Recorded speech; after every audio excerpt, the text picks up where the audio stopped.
A lei da Sharia são as normas de conduta do que está inserida dentro do Alcorão, né, que define aí a religião muçulmana. Então, por aí a gente começa a entender que já tem um ordenamento jurídico, né, uma indicação de valores que são bem distintos do que nós temos na nossa Constituição, especificamente nas cláusulas pétreas da nossa Constituição, onde os nossos direitos fundamentais estão protegidos. Vamos lembrar que os nossos direitos fundamentais foram constitucionalizados a partir do século XVIII, né, uma maneira mais efetiva aí, talvez o direito do cidadão e do homem, né, uma carta também, e aquilo foi depois introjectado na Constituição norte-americana, e depois teve todo um efeito de influência, e a maior parte das constituições do mundo tem os direitos fundamentais do homem e do cidadão. Que direitos são esses? Direito de ir e vir, direito de consciência, direito de liberdade de expressão, de liberdade religiosa, e uma série de outras limitações do Estado e contra a tirania da opressão do homem pelo homem ou do Estado pelo homem. Então, é isso que são os direitos fundamentais do mundo ocidental. Mas a lei da Sharia, ela traz direitos fundamentais só do homem. E praticamente é um retrocesso ao que é o modelo ocidental. Diria o que existia na antiguidade, em que o homem é proprietário da mulher, ele pode exercer ali a sua vontade, se houver crime de honra, a partir da arbitrariedade da percepção do homem, ele pode punir a mulher, as crianças, os filhos, da maneira que ele achar conveniente. Tem todos os efeitos aí na questão de combater outras religiões também, né, dar praticamente o direito, a moral para o muçulmano poder atacar os não muçulmanos, né, ele cria aquele ensejo moralista de que você pode criminalizar quem não é da sua fé. Então ele tira os direitos fundamentais do ser humano, exatamente porque ele começa a promover esse tipo de comportamento e essa observância. Então a nossa visão aqui é o seguinte: esse é um processo político, essa parte do Alcorão é usada como instrumentalização política, tem todo um processo político que desdobra de quando se radicaliza ou se começa a exacerbar a promoção desses valores, e é esse processo que a gente precisa estancar. É um processo político da utilização da fé. É esse processo que a gente precisa estancar. Então a lei da Sharia, a lei anti-Sharia que nós estamos promovendo, ela inibe a execução, a observância, até mesmo o proselitismo, de fato, a divulgação da lei da Sharia, a educação da lei da Sharia em qualquer ambiente público ou até em clave cultural. E é isso que é importante a gente deixar claro aqui, porque a gente precisa inibir o processo político, porque, de fato, a religião ela é livre e ela não é conscrita a nenhuma etnia, não é conscrita aos árabes, somente aos árabes, várias etnias têm essa mesma religião. Também ela não é uma questão religiosa, porque a fé muçulmana, dentro da fé muçulmana, é uma parcela da fé muçulmana, que diria que são as normativas da fé muçulmana, menos uma parcela dela. Mas, como existe um antagonismo tão forte ao que existe no mundo ocidental, eu acho que é onde a gente precisa fazer uma reserva. Então você ainda pode ser livre de ter a fé muçulmana. Agora, exercer, promover, educar de acordo com a lei da Sharia, que está dentro, né, daquele contexto religioso, é isso que a gente precisa suprimir para que a gente possa viver em paz. Senão a gente vai criar um problema gravíssimo, e a gente está vendo que todos os países que simplesmente estão perdendo esse combate. Né? Não há nenhum país aí conseguindo se defender desse processo político. E eles começam pela base. Eles começam criando lá um enclave cultural, onde eles são maioria, um território dentro do país, concentram ali uma maioria, começam a se comportar e observar essas normas da Sharia, e daquilo eles começam a exigir uma lei que os proteja, e uma observância de lei que rompa com o ordenamento jurídico ocidental do país. E aí disso deriva também juízes, que passam a julgar de acordo com as normas e leis da Sharia. Então aí você já começa a esfacelar o país por dentro, né? Você começa a carcomer de baixo para cima a questão jurídica do país, e isso é caos social, que acho que o objetivo é esse, é gerar caos social. E, eventualmente, do ponto de vista muçulmano, a gente está bem descrito, está bem publicado o objetivo de criar um califado mundial. E é exatamente isso que eles trabalham com muito afinco. Então, a gente está vendo os grandes grupos aí financiando esse movimento político, e eu acho que é contra isso que a gente precisa se levantar rápido, porque é um processo extremamente acelerado. E a gente já está vendo aqui o início da primeira fase no Brasil. Vou ser bem direto. Entre lá no Twitter ou no Instagram do presidente da Câmara, que é o Hugo Mota, e peça a ele para enviar o projeto para as comissões para debate. É isso que é importante, porque nem isso eles fizeram. Porque eles receberam uma mensagem lá desses grupos islâmicos defendendo, no fundo eles querem a lei da Sharia, eles querem impor a lei da Sharia, né? E a gente está dando aqui uma saída de equilíbrio, né? A gente pode viver em paz com todas as religiões, mas você não pode exercer a lei da Sharia dentro do país. Isso é uma afronta. Então é isso que o projeto fala. Mas mesmo assim, esses grupos islâmicos mandaram uma espécie de ameaça lá para a Câmara, e eles estão temerosos em até botar isso para tramitar. Então, um e-mail, uma mensagem no Twitter, uma mensagem no Instagram do próprio presidente Hugo Mota e também dos deputados. Depois que foi protocolado o projeto e teve a divulgação, vários deputados vieram pedir coautoria. Isso é muito bom. Você diz, é um apoiamento já desse anteprojeto, né? Não é um projeto ainda, está protocolado, mas não virou ainda, não começou a tramitar na Câmara. Então, seria bom outros deputados também que vocês conheçam, têm acesso direto, mandar uma mensagem no WhatsApp, Instagram, Twitter, e isso funciona muito, tá? E é por aí, porque da nossa parte, nós, enfim, por causa dessa questão de recesso e eleição, muitos deputados não estão na Câmara, então é difícil a gente concatenar todo mundo lá para fazer isso. Mas eu acho que a pressão via rede social é a mais efetiva no momento, tá? Para a gente começar a discutir esse projeto, porque até agora não está nem encaminhado, então não tem nenhuma discussão sendo suscitada em nenhuma comissão. Então é só um projeto que nós protocolamos por causa de uma série de informações que eu recebi de observadores internacionais. Então é por aí que a gente tem que agir, tem que ser com muita seriedade, é um processo político que a gente precisa evitar e de defesa dos direitos fundamentais que estão na nossa Constituição. Então, o Hugo Mota é o primeiro, eu diria que é mais importante aí para ele poder ser incentivado para tramitar, mandar uma mensagem para ele cobrando, assim como outros deputados que possam vir apoiar em coautoria. O projeto ainda está aberto para coautoria, então vários outros deputados podem subscrever para também ajudar nesse processo. Sem dúvida, não faz parte desse projeto, porque sai um pouquinho do teor deste projeto específico, mas eu acho que é um problema mais amplo, porque ele envolve não somente essa imigração totalmente não natural, que é a imigração do Oriente Médio para o Ocidente. Estamos falando aí de uma distância muito grande e também de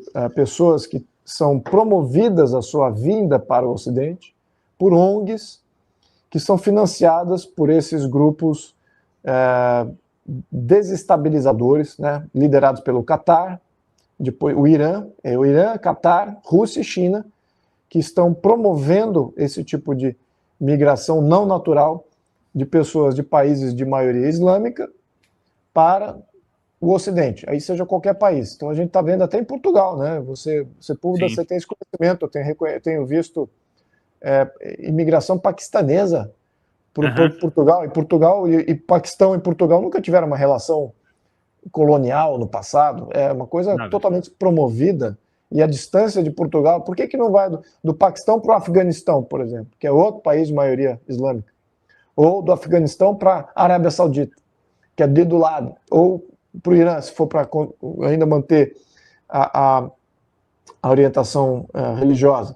Então, para que no Ocidente? É porque é promovido, não é natural isso. O que é natural, que também é um problema, existe o mesmo problema de turismo, maternidade, dos países vizinhos aqui do Brasil, né? Isso também tem. Então, Venezuela, Bolívia, Colômbia, todos eles são exportadores aí de vários imigrantes. Aí, é mais natural fazer essa vinda para o Brasil, né, porque a fronteira é próxima, e eles se aproveitam do sistema de saúde brasileiro, acabam superlotando os nossos serviços públicos, e os brasileiros ficam de fora.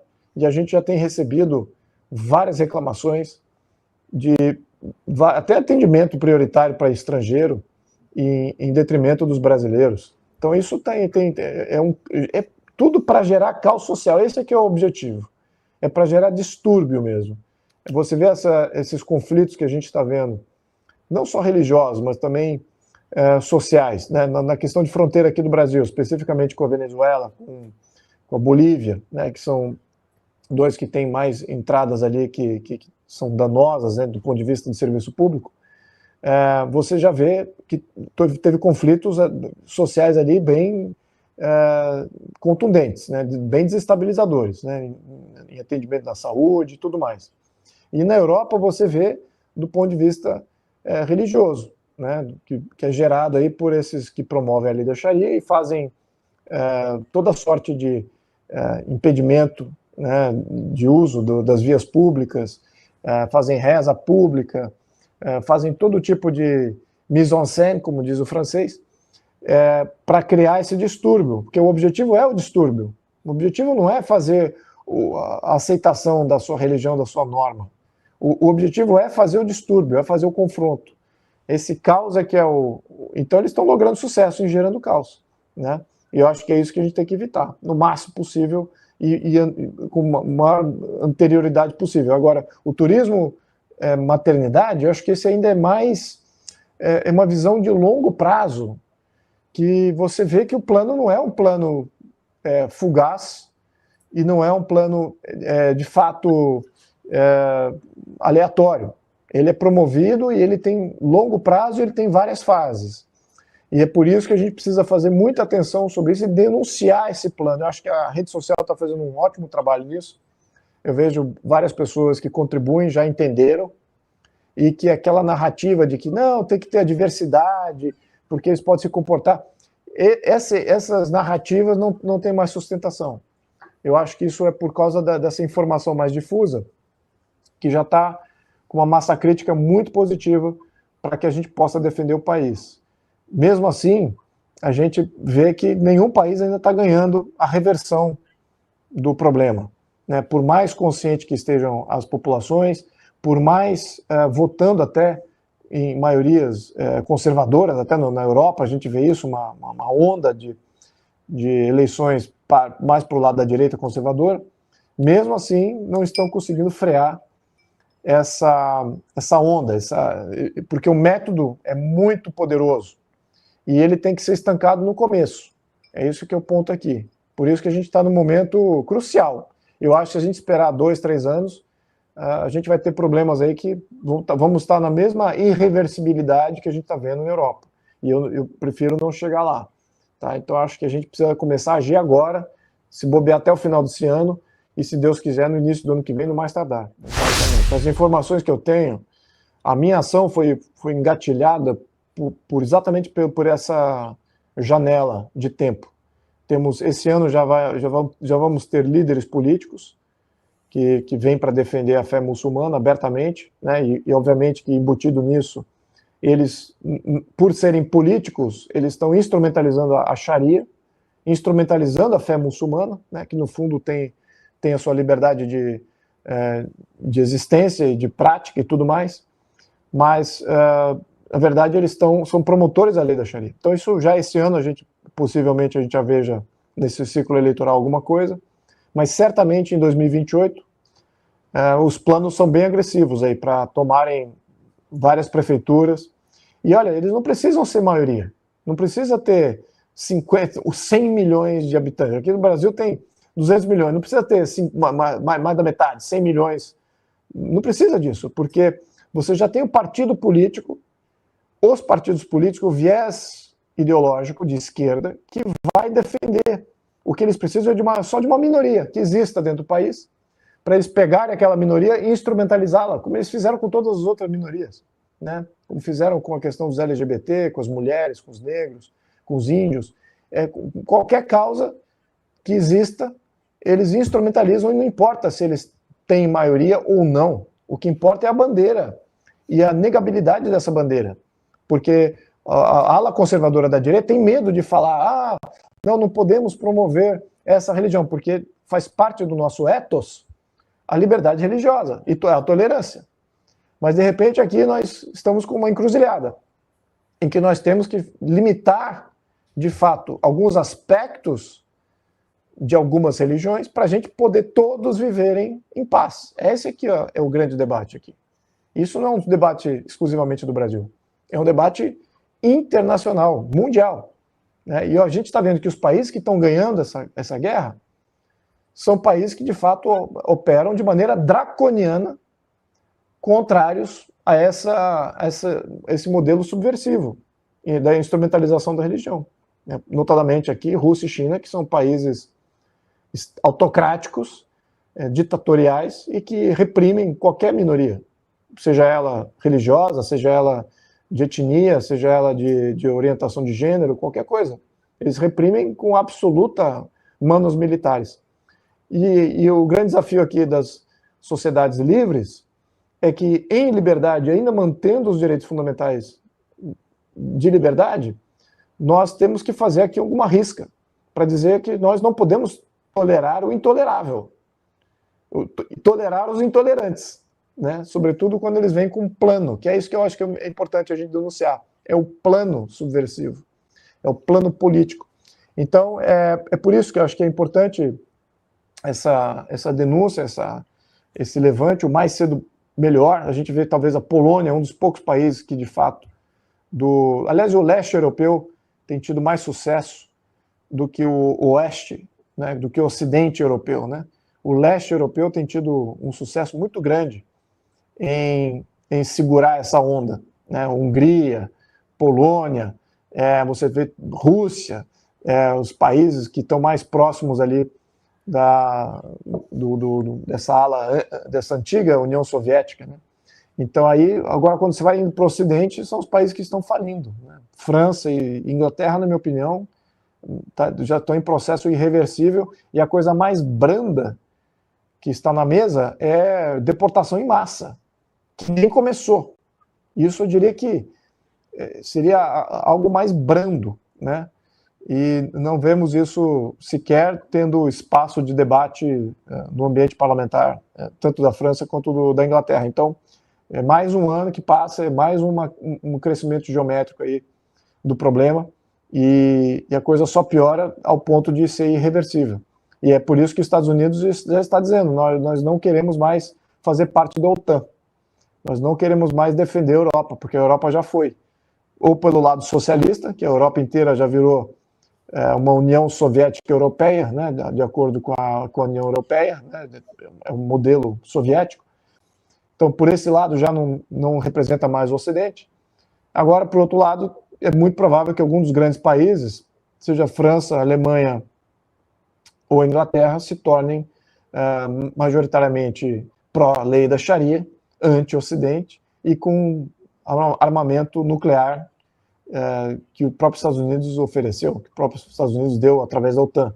Então é por isso que o Trump já está pulando fora desse barco aí, ele já está vendo, e a inteligência norte-americana, na minha opinião, ela é a mais bem informada e a mais capaz aí de fazer esse julgamento, ao ponto dele publicar isso como sendo a nova estratégia de segurança nacional dos Estados Unidos. Então não é uma coisa verbal, é uma coisa publicada. Então a coisa é séria mesmo, tá? O Brasil ainda está num aspecto privilegiado, porque temos a consciência do que está acontecendo nos outros países, temos aqui também o conhecimento de como é que o processo se desenvolve. Vários ativistas como você, Ivan, como o Sepúlveda e vários outros têm denunciado isso. Isso dá uma conscientização também de como é que a subversão política ela começa a operar e como é que o inimigo está operando. Esse é o novo fronte de batalha, né? A gente está vendo que o fronte de batalha mudou bastante, né? E é interno. E eu acho que é por aí que a população está se engajando e entendeu o desafio. Quem não entendeu o desafio são as instituições dos países. Essas estão completamente carcomidas e corruptas e acabam representando esses interesses maiores aí, mais bem organizados, bem financiados, né? E é por isso que a gente precisa... Mas tudo isso está denunciado. Mesmo se a gente tiver ainda uma chance de democraticamente começar a reverter esse quadro e ter líderes com coragem de fazer essa reversão, a gente tem uma chance aqui nas Américas de evitar isso. Eu diria que até que os Estados Unidos, em várias áreas, já está muito mais avançado que qualquer outro país aqui da América. Estados Unidos e Canadá, né? São os dois países que estão bem avançados aí eu diria que já estão terminando a fase 1 e entrando na fase 2, né? De começar a ter problemas ali de manifestação popular pró-Sharia nas ruas e ter maioria islâmica pró-Sharia em várias cidades e ter líderes muçulmanos já eleitos em diversas cidades. A gente não chegou lá ainda, né? Várias cidades da América Latina ainda não tem isso materializado, mas essa fase é agora, é esses próximos 2 anos, é por isso que a gente precisa ser bem rápido.